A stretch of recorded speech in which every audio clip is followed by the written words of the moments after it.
Today we have a crazy story of revenge of exposing a boss's dirty secret. We'll get into that in a bit, but first, I blackmailed the barbershop predator. A lot of people don't like to talk about abuse, especially SA. It could be because of the unpleasant memories it brings up, or it could be the stigmatization associated with it, but the fact remains the same. So please allow me to buck the trend for a little bit. I have to first clarify that I wasn't the main victim of the story, even if I did have an experience of my own with the main villain. I used to live in a suburban neighborhood, the kind of neighborhood people would usually classify as safe or serene. And indeed it was for the most part, but you know what they say, everything is never as it seems. I worked as a barber in one of the popular barbershops in the neighborhood while I lived there, so I was able to get a scoop on the type of people who lived there, because people usually got gossipy at the barbershop for some reason. From one of those gossip sessions, I found out that there was an actual drug ring operating from inside the estate, which I found really crazy because up until that point, there had never been a bust or showdown I was aware of. So whoever was running these rings must have been very discreet. I would go on to find more about some of the popular people who lived in the neighborhood, and basically any tea I needed on someone popular, I could have sourced while at my job, but that's by the way. There was this guy who used to come to the barber shop to get haircuts regularly, and sometimes I handled it, while other times it would be handled by my other colleague, but it was obvious that I was his favorite barber for some reason. Now, I wasn't bad at my job, but I wasn't the best in the shop by any means, so I felt his preference for me was for something other than my handwork and probably had something to do with my homeliness or charm. I was quite the smooth talker if I do say so myself. As time went on, we would begin to get more familiar because he was always willing to open up whenever I was giving him a haircut, and sometimes he'd even reveal so much that I'd have to change the subject, plus he always gave good tips whenever I was done. We became tight, and one day he would call to request for some home service, which wasn't uncommon, as most of our high-end clients preferred home service. So I guessed he wanted to try it out for the first time, and accepted his request. I got to his house with my barbing kit, and the first thing I saw were kids, which came as a surprise to me because he'd never mentioned having kids. So I asked if they were his, and he confirmed that they were indeed. He then showed me to the room where I was to give him the haircut, and told me to get comfortable while he got ready. He also gave me a glass of wine while I waited, which was a nice touch. After a few minutes, he came out looking and smelling different. He was now sporting a net singlet and was wearing probably the fruitiest smelling cologne. I had no idea what was going on and thought it was one of those rituals I heard high-end clients sometimes did, so I stayed coy and got my stuff ready to give him a nice trim. A few seconds into the trim, I began to suspect that this wasn't going to be the regular trim because he started to ask if I liked the way he looked even before I started. I obviously said I did. It began to get weird when he started making lewd comments towards me, talking about how he found me attractive and that if he wasn't married he would have taken me to his favorite spot.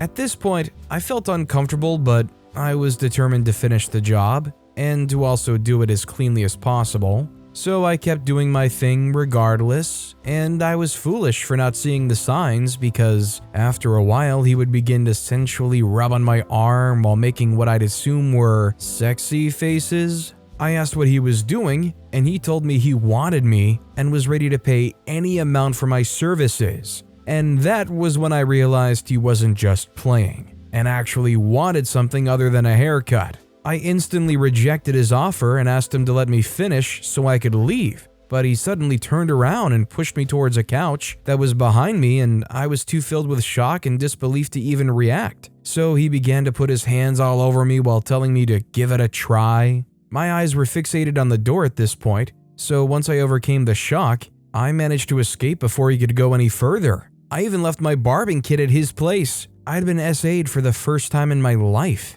When I got home later that day, he began to bombard me with calls and text messages, and I didn't respond to anyone because I just wanted to forget about the whole incident. I didn't even care about my barbing kit, which was important to me at work, and I spent the next few days at home feeling traumatic. After clearing my head, I decided to resume back at the shop, and when I got back, I was surprised to see my barbing kit was at my table. Apparently, he'd come to return it a few days earlier and lied that I must have forgotten it at his place. This brought out some flashbacks of the incident, but I was determined to forget about it, so I went about my work. During lunch break that day, one of my colleagues approached me to ask what had happened when I went for home service the last time, and I was going to brush off the question, but then he asked if the man had tried anything funny, and when I asked him what he meant, the answer he gave shocked me. Apparently, he was aware of the antics of the man, and told me that was the reason no one else ever accepted his home service requests. This whole time,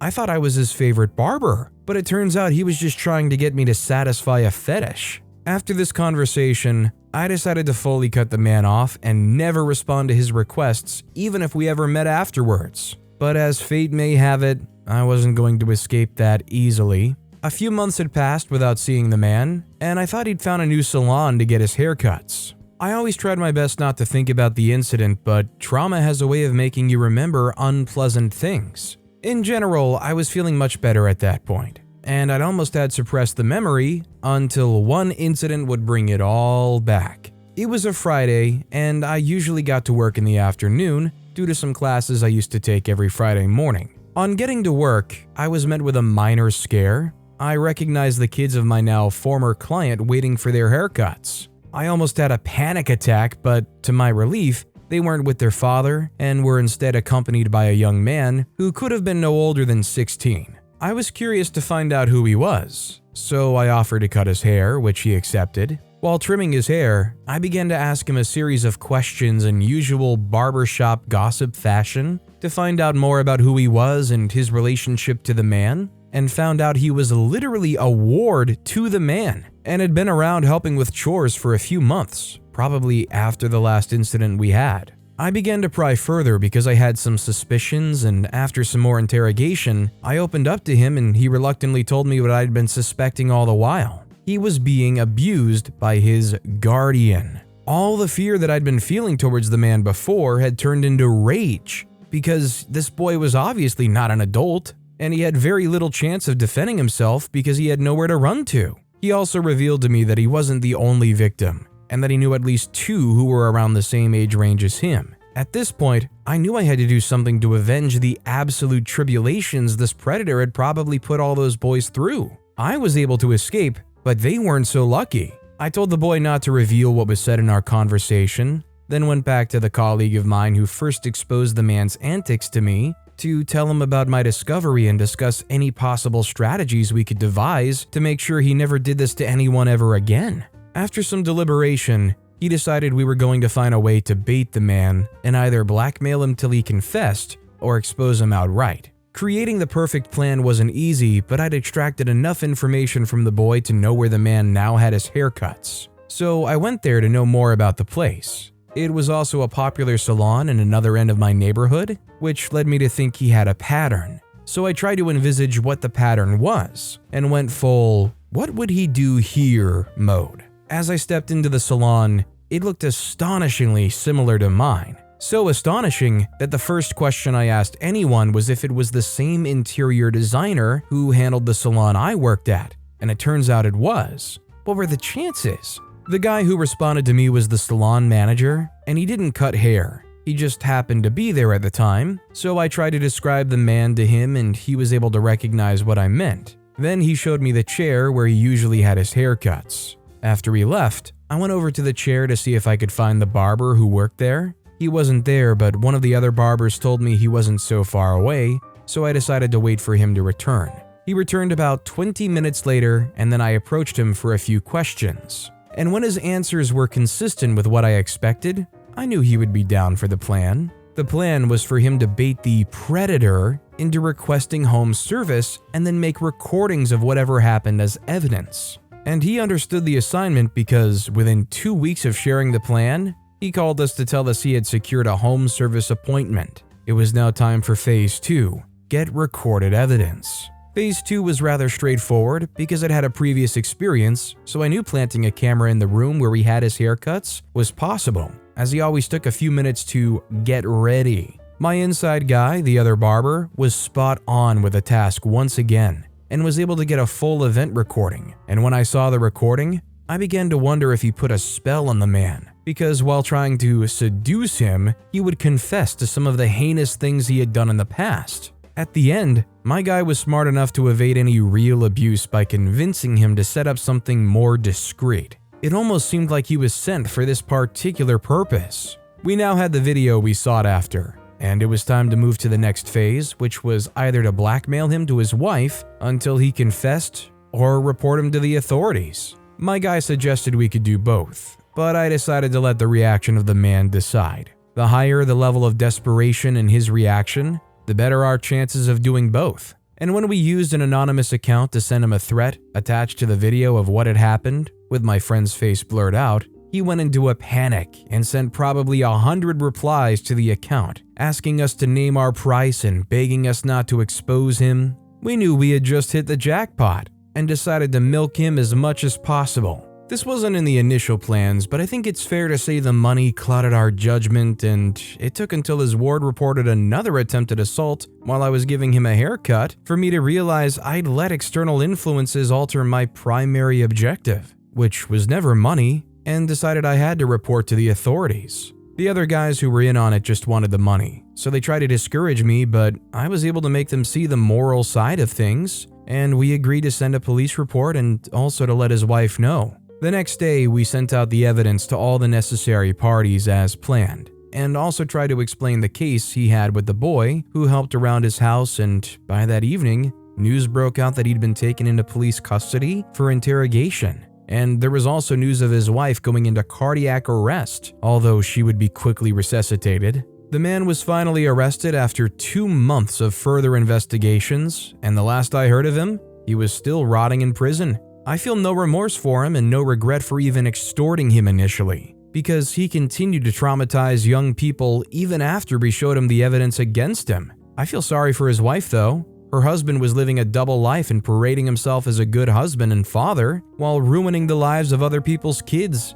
Last I heard, they got divorced shortly before he was arrested, and she was able to secure the house and the kids. So I think she got some form of compensation if I want to look on the bright side. I might have resorted to blackmail, which wasn't the best means possible, but in my mind I felt fulfilled that I was able to save those young people from a very dangerous predator, and I wouldn't have been able to do it if his ward hadn't spoken up.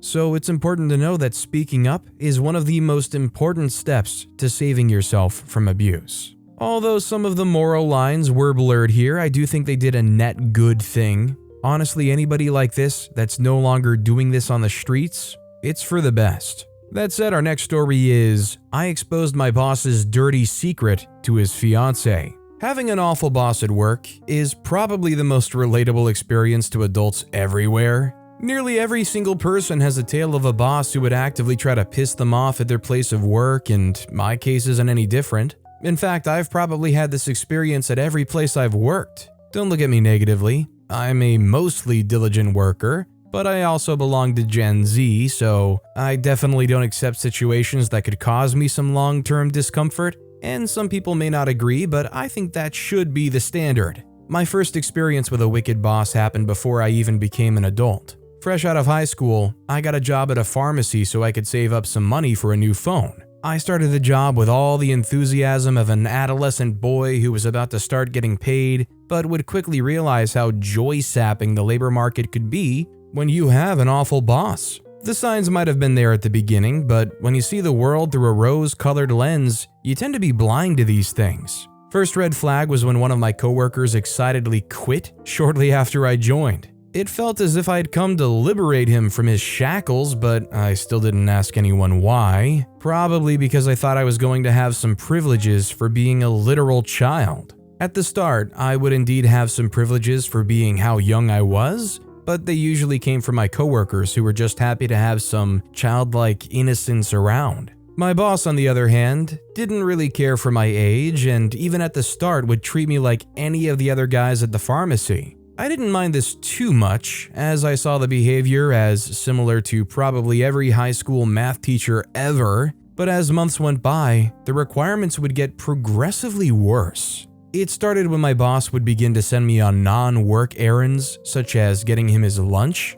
I had to actually go out on the streets to buy his lunch. This didn't cause too much discomfort, but he never showed any gratitude, and it looked as if that was part of my job description. He continued to subtly add side quests to the job I was hired to do, but nothing was crazy enough to make me quit until he started to take advantage of the proximity of my house to the pharmacy. One day he would call me at 4 a.m. to summon me to the pharmacy because he had to travel and needed someone to help him set up shop before he left, and I was the closest to the pharmacy. I only obliged because I felt some sense of responsibility, as he had to travel, and besides, I lived close by. In hindsight, I should have said no, because as soon as he got back from his trip, not even up to 2 days later, he would make a similar request, and when I told him I couldn't make it, at 5 a.m. by the way, he got infuriated. That was my cue to know my time there was nearly up.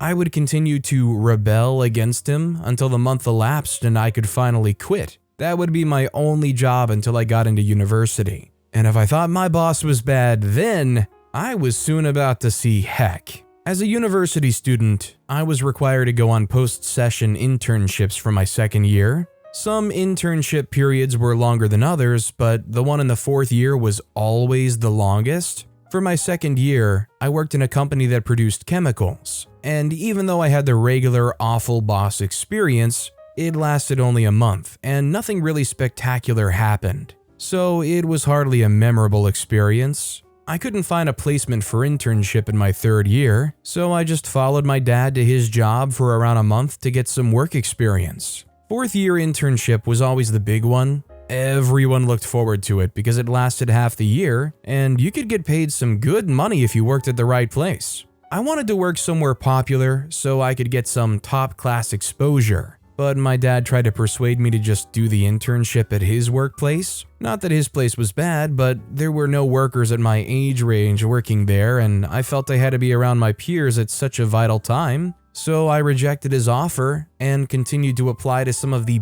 biggest names I could think of. And I was eventually able to secure a spot at one of the biggest chemical processing firms in the country. After what seemed like ages, I was finally able to resume at my new job, or internship, and just as I thought, there were a lot of my peers there. So I was ready to bring my competitive edge to the playing field. We were each assigned a handler, technically a boss, who we would answer to, and some handlers had multiple interns under their control. I said control because the handlers were in charge of basically everything that happens to an intern, from firing and suspending to recommending permanent employment to determining how much you deserved to be paid. They were like workplace gods, and the authorities allowed it to be that way. I had never seen anything like it, but I wasn't going to let it deter me because I worked so hard to get there. Plus, it would look good on my CV. My handler was one of the 2 male handlers out of the 7 possible ones I could have been assigned to. He wasn't too tall, but I can't say he was short even though I was taller than him. He also sported a shaven head. I couldn't tell if he was bald or if he just loved a shiny head. I also noticed from quite early how flirtatious he was with his female colleagues. So at some point he seemed jovial enough to me, but after I got assigned to him, the first thing he told me was to get rid of my afro if I was going to be one of his interns. I had no option but to shed my fro, which I'd been sporting for close to a year. It was a tough decision, but nothing unbearable since I presumably wouldn't be doing much else for the next 6 months. I had a female co-intern under the same handler. We were the 2 interns assigned to my handler, but he would treat her vastly different to me. While we both shared the same duties in the company, I was the only one our handler decided to use as a rag, and all she ever had to do was get him coffee. Meanwhile, I helped him sort his mails, cleaned his office desk daily, and ran on multiple errands to other departments. I ran so many errands that all the other interns would know me by name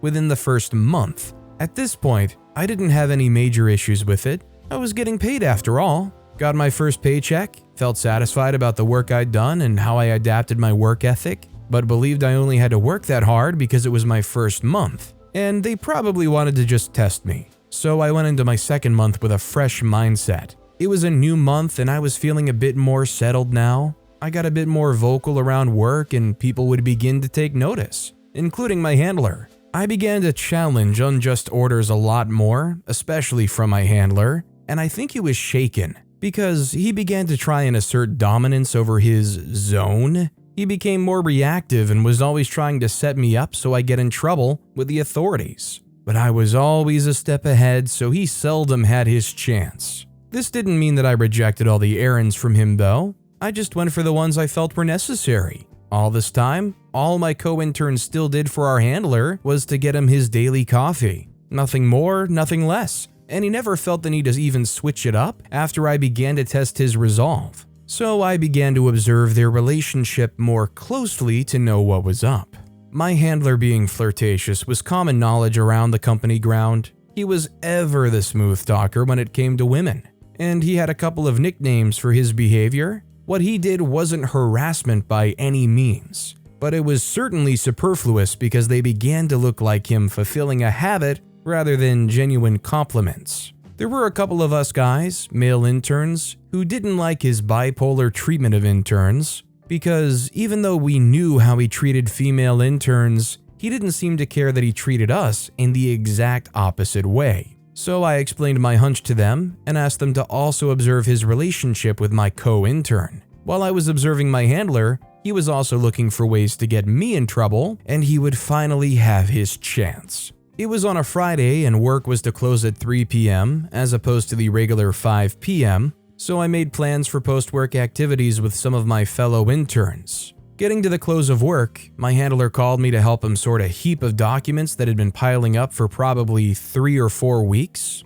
He said he wanted them filed properly, and I told him the documents were too many for me to file before the close of work. And he told me he would let me go when he was satisfied with the work I had done. And then I asked if I could get some help from my co-intern so we could get more work done. And he declined, telling me he'd given her some work of her own, even if he hadn't. I began to sort the documents as fast as I could so I could get a decent amount of work done before the close of work, but there were so many and even at the close of work I'd barely gone halfway. I continued for a few more minutes after work, hoping my handler would be satisfied and let me go home, but he probably decided he wanted me to finish it all and just didn't show up to permit me to go. After about 25 minutes past closing time, I felt I'd done enough work and was ready to continue on Monday if I had to. So I went home and joined my intern friends for some weekend fun. Monday came, and the first thing I would see on my desk was a query from the authorities.